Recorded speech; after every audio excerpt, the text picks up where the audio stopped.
Éxodo 20, voy a leer solamente el verso 3, que es la misma cosa que se puede hallar en Deuteronomio 5, en los 10 mandamientos que están en Deuteronomio 5. En verso 6 de Deuteronomio 5, 3 de Éxodo 20, la misma cosa. Leemos la palabra de Dios para tratar de ese primer mandamiento. Empezamos nuestra serie en los 10 mandamientos la semana pasada con una introducción general a lo que son los 10 mandamientos, lo que la palabra de Dios dice en contexto al poner los mandamientos como una revelación de las 10 palabras del pacto de Dios con su pueblo. Y ahora tratamos de un mandamiento específico. El mandamiento empieza todo eso, que trata de Dios y nadie más, de tener Dios y nadie más como nuestro Dios. Muy bien, llegamos aquí a Éxodo 20, verso 3. Muy corta la lectura, muy breve. No tendrás dioses ajenos delante de mí. No tendrá dioses ajenos delante de mí. Llegamos a ese mandamiento. La palabra de Dios presupone un relacionamiento exclusivo de Dios con su pueblo aquí. Y quizás no necesito explicar eso, pero voy a explicar que la Biblia vez tras vez, incluso en el texto que he leído para el llamamiento de Isaías 54, trata de nuestro relacionamiento con Dios como un relacionamiento de casamiento, con esa ilustración. Eso va a ser la base para el séptimo mandamiento, para que en los relacionamientos humanos se venga a decir, no adulterarás. Es la exclusividad del relacionamiento de Dios con nosotros. Dios y nadie más. Hay una sola posibilidad de adorar al Dios verdadero, que es adorar a Dios y nadie más. Dios usa exactamente esa imagen por toda la Biblia y aquí es presupuesto también de fidelidad, de exclusividad del relacionamiento. Así que cuando el pueblo de Dios, de hecho, no cumple ese mandamiento, Dios no llama eso de nada sino de infidelidad. Déjame darle algunos textos para solamente en la introducción poner eso de manera clara. Dios como esposo fiel, ya he leído Isaías 54, que Jehová, tu hacedor, es tu marido, tu esposo, hay un relacionamiento allá, presupuesto de exclusividad.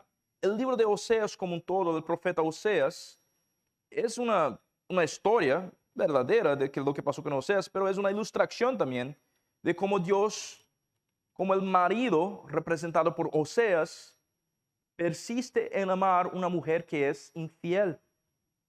Infiel. Oseas capítulo 2, verso 19, rápidamente. Hay muchas cosas que decir de Oseas, pero mira cómo el Señor describe a sí mismo en verso 19, prometiendo que va a ser un marido fiel para esa esposa infiel. Te desposaré conmigo para siempre, te desposaré conmigo en justicia, juicio, benignidad, misericordia, te desposaré conmigo en fidelidad y conocerás a Jehová. Después de describir el relacionamiento del profeta Oseas con una mujer infiel, va a decir para Israel, en verso 14, aquí yo la atraeré, la llevaré al desierto, hablaré a su corazón y va a hablar acerca de Israel de esa manera que va a desposarse con un marido fiel a pesar de que hay infidelidad. Segunda de Timoteo 2:13, que hizo referencia más temprano también cuando estaba hablando del llamamiento. Aunque nosotros vengamos a permanecer infieles, Él permanece fiel, no puede negar a sí mismo. Segunda de Timoteo 2:13. Ezequiel, el libro de Ezequiel, en el capítulo 16, mientras todo el libro de Oseas es una historia que trata del Dios fiel tratando de la esposa infiel, insistiendo, tratando, hablando a su corazón.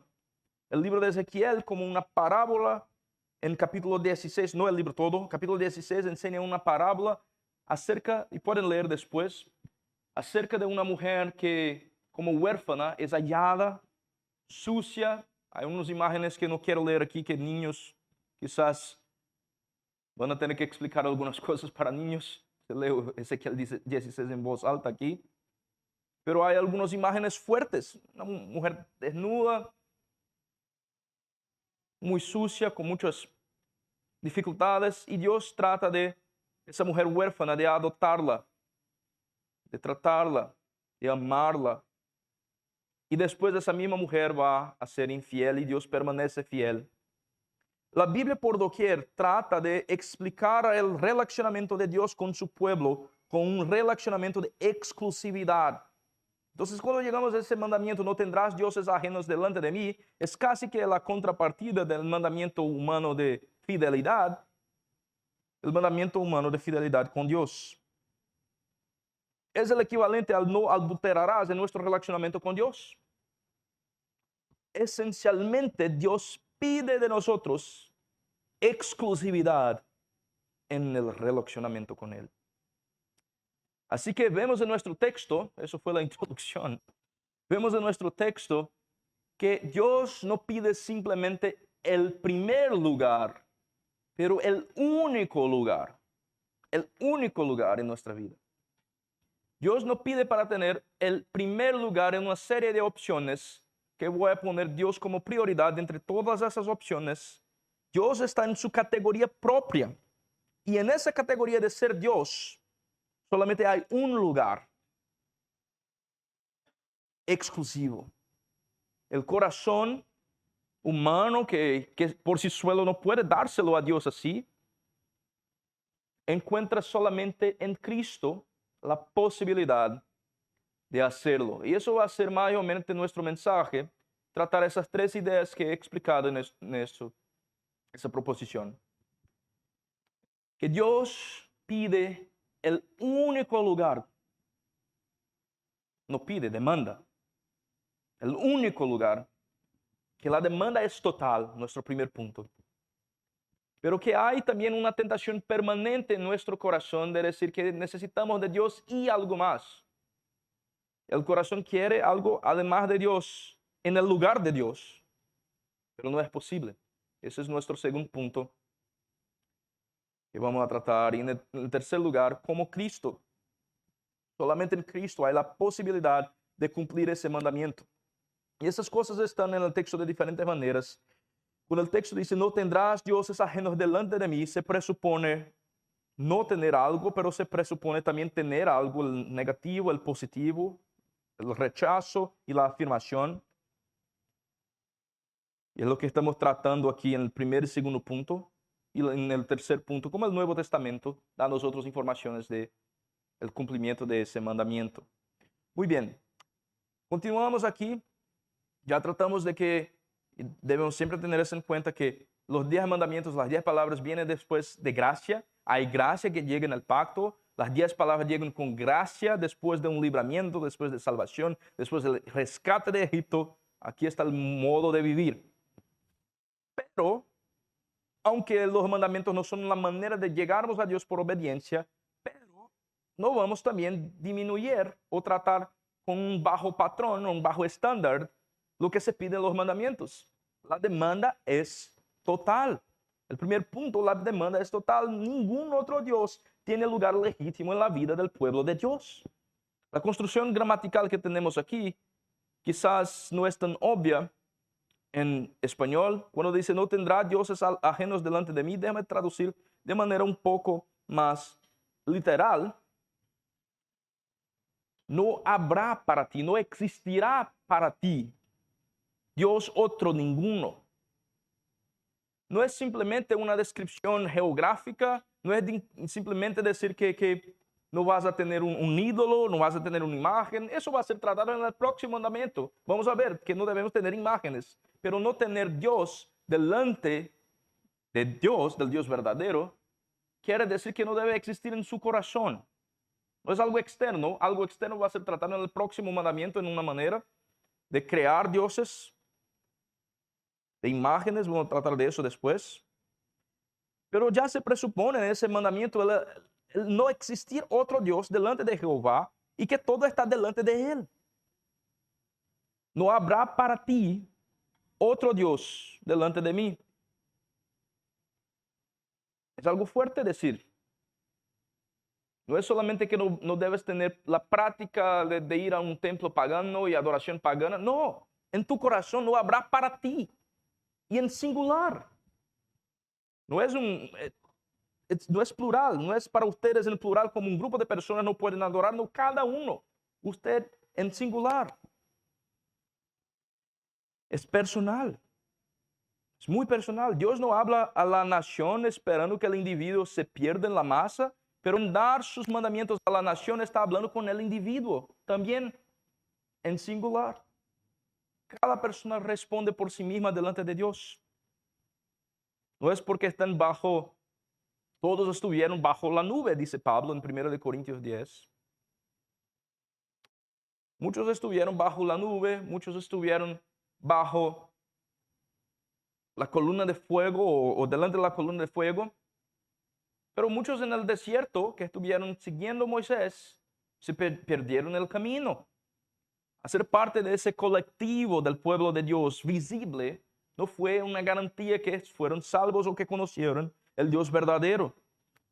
Tú en singular no tendrás dioses ajenos delante de mí. En singular tú no tendrás. Y es interesante que ese mandamiento en el contexto del antiguo Oriente cercano fue espantoso, fue quizás un poco escandaloso para muchos. No necesariamente por decir que Dios es Dios poderoso, no necesariamente por la introducción que dice, te rescaté con mano poderosa, pero por pedir exclusividad. Exclusividad. En ese tiempo, en ese lugar, no fue necesariamente un problema una dificultad tener múltiples dioses. Se adoraban muchos dioses. Un dios de fertilidad, otro dios para las lluvias, otro dios para plantaciones, otro dios para eso, un dios para aquello. Habían muchos dioses. Y había una comprensión un poco incluso territorial de dioses. Puedo estar adorando a ese dios en esa ciudad, si voy a otra ciudad, puedo adorar el otro dios, que hay el dios de esa ciudad y el dios de aquella ciudad. Incluso cuando Jonás huye de Dios, es un poco chistoso la ironía cuando el profeta Jonás va a huir de Dios, que quiere huir para un lugar de donde la palabra de Dios no está, pero no hay ese lugar. Sale para Tarsis. No hay ese lugar. Hay algún lugar que no está incluso en la expresión delante de mí en el texto. Hay algo que no está delante del Dios verdadero. Y delante del Dios verdadero, Él pide exclusividad. Y eso fue quizás el escándalo para muchos de los que creían en religiones diferentes. Esa exclusividad. La declaración del Shema, allá de Deuteronomio 6. Oye Israel, Jehová tu Dios es el único Señor. Deuteronomio 6:5. Estoy tratando de memoria. 6:4, perdón. Oye Israel, Jehová nuestro Dios, Jehová uno es, y amarás a Jehová tu Dios de todo tu corazón, toda tu alma, todas tus fuerzas. Eso fue ya una declaración de exclusividad, que Él es uno. Y ese fue quizás el escándalo por lo menos por lo que tenemos de otras religiones comparadas allá. Y no es tan diferente hoy. El creyente, el evangélico, lo que cree en la Biblia, no tiene mayormente problema cuando presenta la Biblia como una opción de entre muchas, en medio de muchas opciones. No tenemos problema en ese mundo en decir que tenemos una fe y aquí está una manera de vivir. Pero tenemos problema en decir que es la única manera de vivir. Cuando Dios pide exclusividad, eso va a dar problema para el pueblo. No es muy diferente hoy.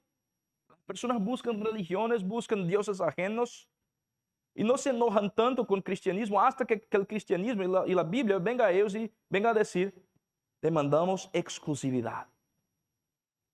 Ese es el problema. Ese es el problema. Cuando dice que no hay salvación fuera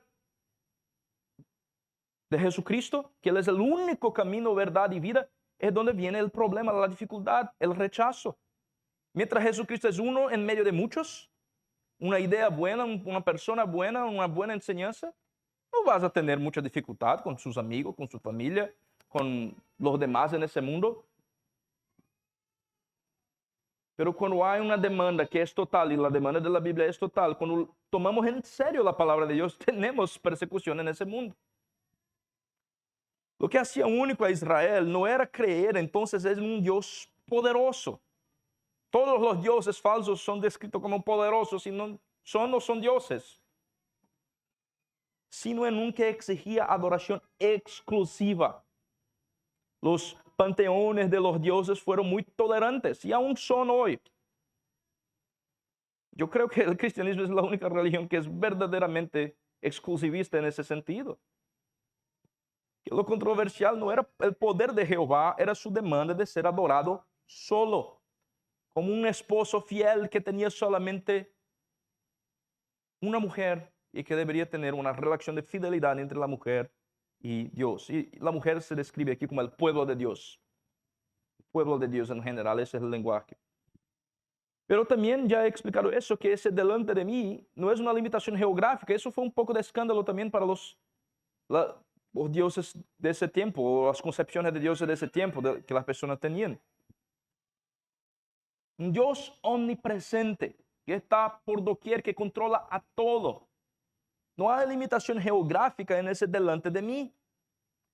No hay un espacio en la vida humana, en que ese mandamiento no se aplique.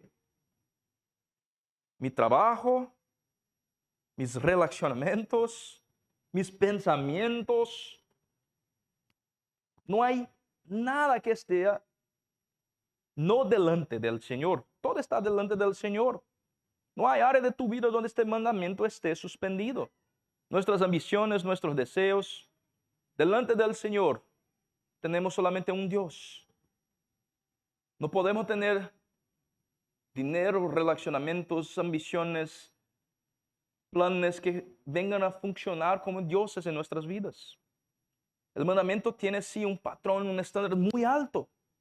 No hay nada que somos permitidos poner como Dios delante del Dios verdadero. No tendrás dioses ajenos delante de mí, sea un Dios de escultura o un Dios físico, como algunos hacen, o un Dios funcional en nuestros corazones.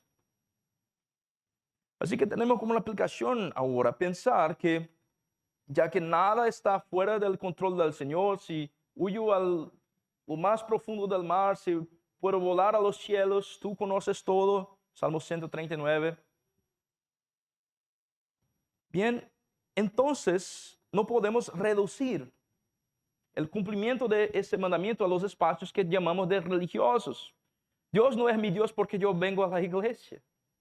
Dios no es el Dios único Señor solamente mientras estoy en domingo en la mañana, en domingo en la tarde o en los miércoles en la noche. Dios es mi único Dios en toda mi vida. Cuando estoy despierto, cuando estoy durmiendo, Él permanece el único Dios verdadero. Y no hay ningún lugar físico o un lugar conceptual, no hay una idea, no hay nada que no esté delante de Él. Todo cae bajo esa mirada. Todo cae bajo esa mirada. La demanda es total.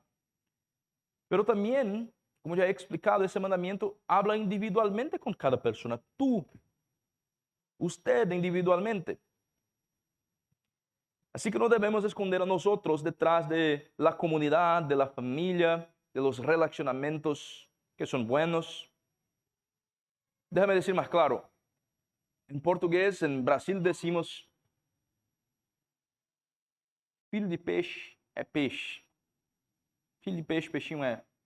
Un hijo de pez es un pesito. Pero Dios no tiene nietos.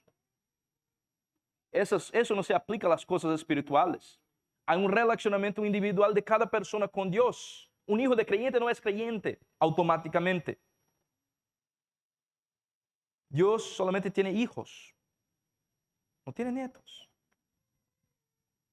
Es necesario, no podemos quedarnos escondidos por detrás de nuestros relacionamientos familiares o de amistades o de lo que sea. o de nuestras prácticas. Necesitamos tener un relacionamiento con Dios y decir, Dios, tú solamente eres mi Dios personalmente. La necesidad de un relacionamiento personal con Dios está implícita en el mandamiento que dice, individualmente tú no debes tener dioses ajenos. El mandamiento está en singular, es para ti. Dios no habla esperando que alguien más lo va a cumplir en su lugar. Bien, hay uno que va a cumplir, que te permite cumplir. Pero es para ti. Pero si la demanda es total y el mandamiento es tan fuerte así, y si es tan clara, ¿por qué cuando leemos la Biblia, vez tras vez tras vez, el pueblo falla en cumplirlo? Si es tan obvio y tan claro y ilustrado por doquier en la Biblia, ¿por qué la Biblia entera es la historia de un pueblo que no pudo obedecerlo? Bien, la respuesta es porque eso choca con la inclinación más profunda del corazón. La inclinación más profunda del corazón es tener Dios y algo más. Dios y algo más. El corazón humano, que dice Calvino que es una fábrica de hacer ídolos, fue programado, se puede decir así, fue engendrado de manera a naturalmente adorar. Tenemos una inclinación para adorar algo. El problema es que muchas veces adoramos al Dios ajeno que no es verdadero, al Dios incorrecto, al Dios falso, pero necesariamente adoramos a algo. Tú no puedes quedar en una bella mañana con un sol naciendo, con una buena comida, con una sensación de paz y tranquilidad, con un viento en su cara y el sonido del mar, sin tener en tu corazón una necesidad de decir, estoy muy grato, tengo que expresar mi gratitud a algo o a alguien. ¿De dónde viene eso? Para el creyente o no creyente. ¿De dónde viene ese impulso, esa necesidad de decir, necesito delante de belleza, delante de hermosura, delante de algo que es objetivamente bueno, adorar a algo, a alguien? Qué triste es la vida de los que se dicen ateos y que suprimen eso, que aún tienen, pero suprimen eso, y que están delante de a veces tantas hermosuras y bellezas naturales, no tiene a quien decir gracias. No tiene un Dios a quien decir, Dios, tú eres sabio. Gracias por crear esa belleza maravillosa, que es una buena playa, que es un buen día. Tenemos en nuestro corazón eso, de siempre tener el deseo, el impulso de adoración, pero el problema es que muchas veces es desordenado. El impulso en sí mismo no es malo, pero después de la caída es desordenado. Y eso sí es malo. Adoramos y creamos dioses, por eso pues necesitamos adorar, creamos dioses falsos. Y la historia de Israel mayormente no fue una historia de un pueblo que se dice ateo. Ateísmo es un fenómeno muy reciente en la humanidad en términos de cuántas personas tenemos de ateos. No hay ateos verdaderamente. Voy a decir eso. No hay. Hay una supresión del deseo de adoración, que hasta un cierto punto se puede suprimir. Pero el corazón humano es programado para adorar a algo o a alguien. Más bien, la historia de Israel no es la historia de los que abandonaron a Yahvé o a Jehová mayormente, pero es la historia de aquellos que mayormente intentaron adorar a Jehová y algo más. Mayormente, por ejemplo, el libro de Reyes o Crónicas, ¿qué vas a leer? No es que abandonaron a Jehová, bien, abandonaron funcionalmente, en verdad, pero aún tiene el templo, aún tiene los sacrificios, pero están sacrificando a los Baalims, a los falsos dioses, a los Baals, intentando hacer al mismo tiempo sacrificios a Jehová. Sí, son hipócritas, pero están intentando adorar a Dios y algo más. Algo más. Levantando altares a falsos dioses y en práctica rechazando a Dios, que no se puede tener el Dios verdadero y dioses falsos al mismo tiempo, pero intentan hacerlo. El corazón humano así no es naturalmente ateo, es naturalmente idólatra. Después de la caída, es naturalmente idólatra, pues el impulso de adorar fue cambiado. Y la idolatría muchas veces se puede poner con una cara de ambición legítima. llevada a veces demasiado lejos. ¿Qué quiero decir con eso? A veces hay deseos que no son malos. El deseo de adorar algo o alguien en sí mismo no es malo, pero de reaccionar a un falso Dios sí es malo. El deseo de tener un esposo o una esposa, tener un relacionamiento no es malo en sí mismo, pero ¿cuántos vemos a veces adolescentes y jovencitas, están con un ídolo de eso y quedan con sus tonterías haciendo cosas muy impropias en busca de un amor y quedan con noviazgo tras noviazgo, enamorados con uno, en la próxima semana con otro y buscando un amor, pues tienen una idolatría por un relacionamiento. Tener hijos no es mal. Yo tengo una hija, amo a mi hija, pero puedo amar a mi hija de una manera que sea idólatra también. Y tratar a mi hija como una cosa que ella no es. Algunos tratan perros así, como sus animalicitos preciosos y tratan como hijos, como humanos. Llegan al punto de hacer una idolatría también. Idolatría esencialmente tiene que ver con un amor que está desorganizado, que está sin reglas, que está desordenado.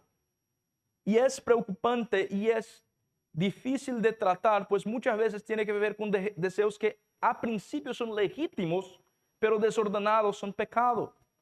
Hay cosas que son obvias. Quizás yo podría aplicar diciendo, no puedes tener ídolos obvios, tener otros dioses, adorar a un dios Vishnu, un dios indiano, un dios que es un elefante, eso y aquello. Esas son aplicaciones obvias que hay dioses falsos. Pero nuestros dioses en nuestro corazón y quizás para la iglesia, el problema no es muchas veces que estás adorando un dios hindú. Es que estás haciendo de dinero tu ídolo. Un dios, quizás, pues está haciendo de un relacionamiento tu ídolo.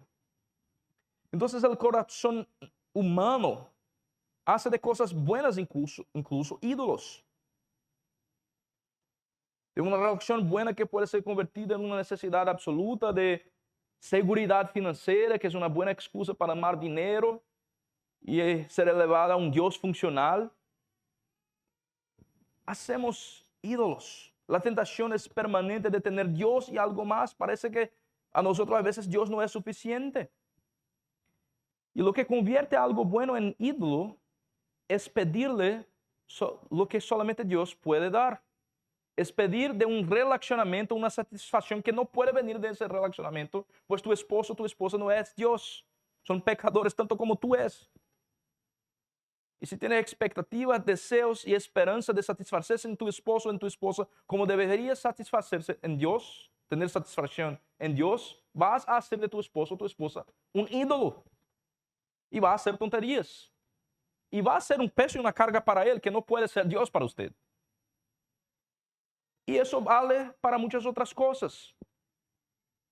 Para nuestro trabajo, para familia, con nuestra identidad, seguridad última, nuestro significado, se pone una persona o un objeto, sea lo que sea, estamos haciendo de esa cosa o persona o idea Dios. Nada de eso puede dar satisfacción última, sentido para tu vida. Ni tu trabajo, ni tus posesiones, ni tus relacionamientos, ni de hecho religiones falsas, pero creo que ese no es el problema de la iglesia mayormente. Es fácil para nosotros decir rechazar esa religión falsa, pero tenemos ídolos en el corazón. Tenemos dioses ajenos para mortificar. Así que responde a estas 4 preguntas. ¿A quién alabas? ¿En quién confías? ¿A quién llamas cuando todo se derrumba? ¿A quién agradeces cuando todo sale bien? ¿Quién es tu Dios funcional? En la práctica, ¿quién es tu Dios? No el que declaras, sino cómo vives. A veces tenemos que ser honestos y confesar, Señor, hay por lo menos una tentación de un Dios ajeno aquí. Santifícame, purifícame, trata mi corazón.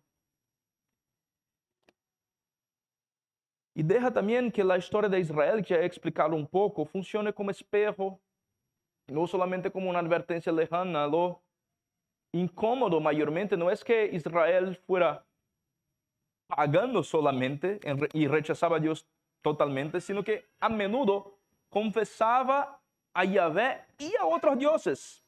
Y utilizando el lenguaje bíblico, cojeaba entre dos caminos. Y parece que a nosotros a menudo pensamos que podemos tener Dios y algo más. A menudo pensamos que podemos tener Dios y, Dios y, Dios y. Pero no.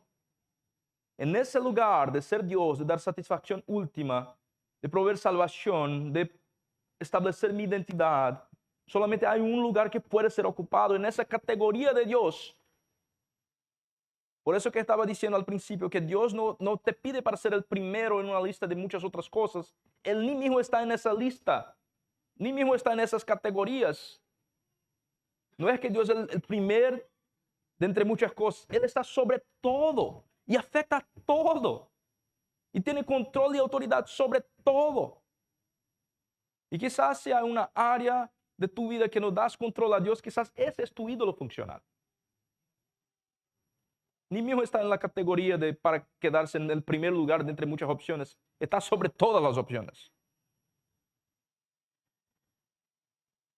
Eso es lo que el mandamiento enseña negativamente y positivamente. Pero hemos visto la demanda, hemos visto la tentación del corazón. Y la pregunta queda de manera más importante: ¿cómo se obedece a un mandamiento como ese que trata del corazón y que por sí solo uno no puede cumplir? ¿Qué esperanza que hay? Y quizás estás convicto que tienes algunos ídolos a tratar en tu corazón. Y si estás bueno que estás, pues tenemos pecado. Lo que dice que no tiene pecado, dice Juan, engánase a sí mismo. Hace a Dios mentiroso. Muy bien, el cumplimiento de ese mandamiento es posible en la persona del Señor Jesucristo. La adoración exclusiva es presentada a nosotros como un amor conyugal. Yo he hablado de cómo Jehová presenta a sí mismo como marido, esposo fiel, mientras nosotros somos infieles. Pero ese marido fiel es lo que hace posible quedarse casado con una esposa infiel. Él cambia, Él transforma en Oseas, en Ezequiel y en cada uno de esos libros. La promesa es siempre: yo voy a te limpiar, te voy a quitar de tus pecados, yo voy a te transformar a pesar de que eres infiel. El corazón positivo del primer mandamiento no es la prohibición, sino una invitación que está implícita. Si Dios es el único Dios que existe y si no puedo adorar a otros dioses, ¿qué es que se presupone? Que voy a adorarlo.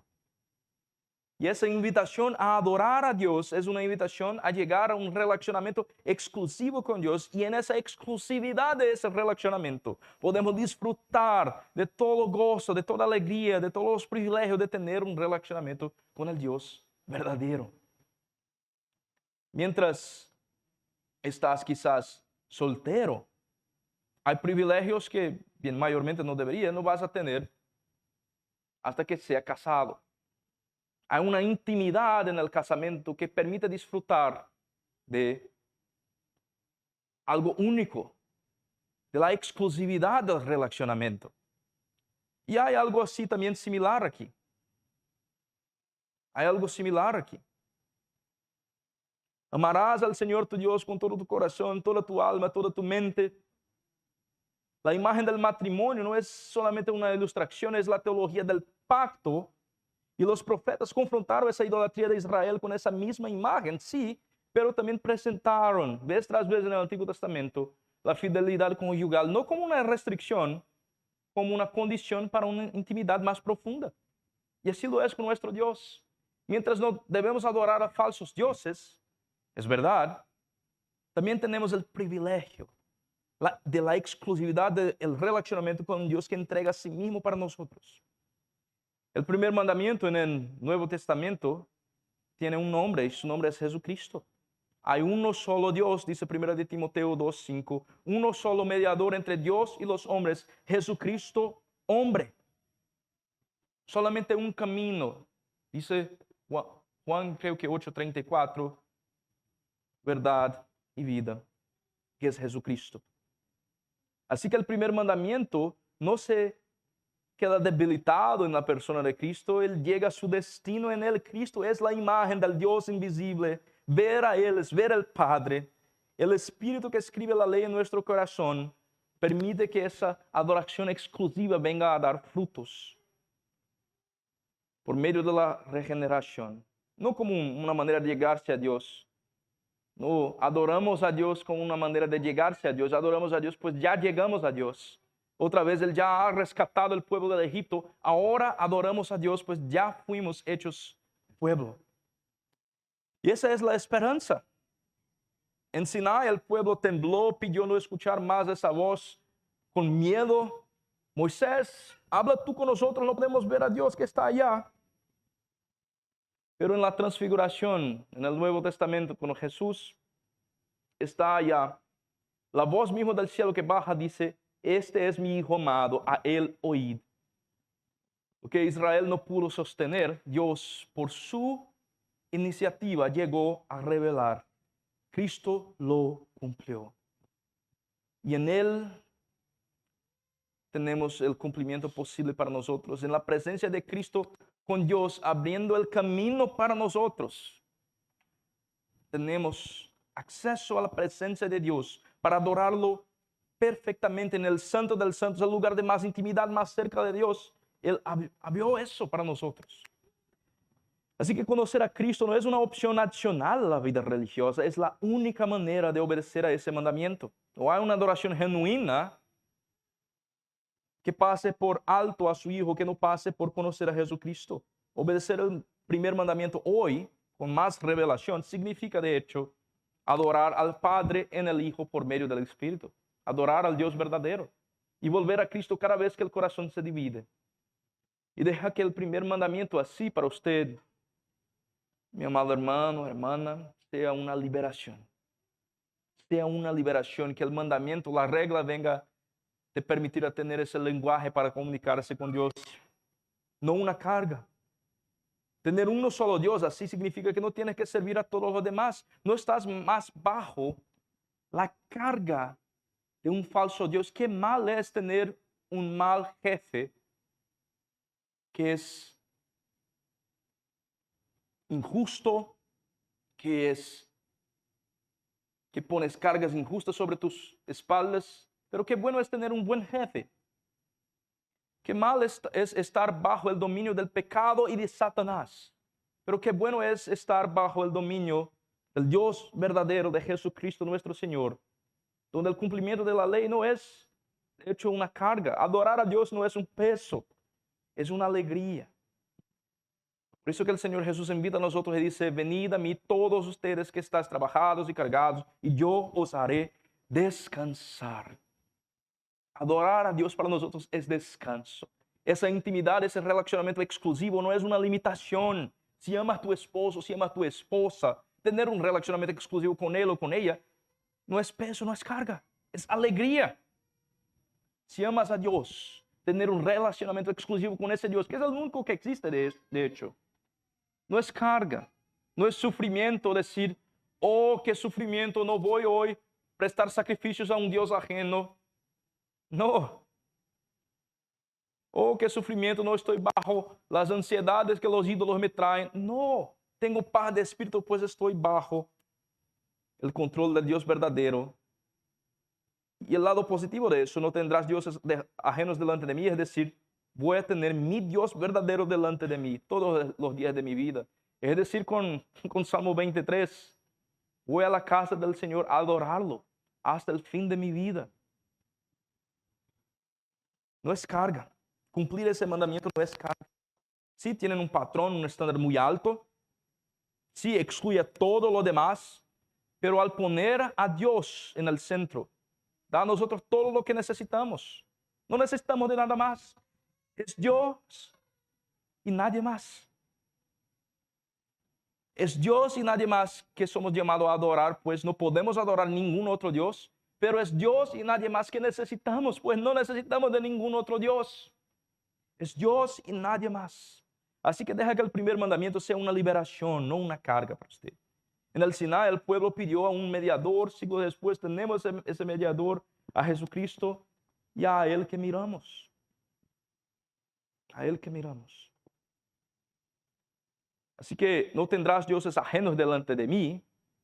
No es esa amenaza que viene del cielo en contra de los que están en idolatría. Bien, hay una amenaza implícita, pero mayormente es la definición de lo que significa pertenecer al Dios verdadero, descubrir quién Él es. Es el llamamiento para adorar al Dios verdadero, para que el corazón dividido finalmente venga a encontrar lo que tanto tiempo buscó en todos los lugares, extraños y ajenos, en todos los dioses ajenos, en todas las opciones, ideas, enseñanzas. Hay descanso en adorar al Dios verdadero. Es exclusividad, pero es una exclusividad cargada de bendición, llena de bendición, como un casamiento, un matrimonio. Es exclusividad, pero qué maravilla que es amar a tu esposo, amar a tu esposa, como lo amas de hecho. Ese es el primer mandamiento, adoración exclusiva a Dios. Dios y nadie más. Vamos a orar. Señor Dios, gracias por tu palabra, gracias por enseñarnos que es Dios y nadie más. Gracias, Señor, por enseñarnos que no hay otro camino sino adorar al Señor Dios. En nombre de Jesús oramos con alegría, pidiendo que vengan a santificarnos de nuestros ídolos también. Amén.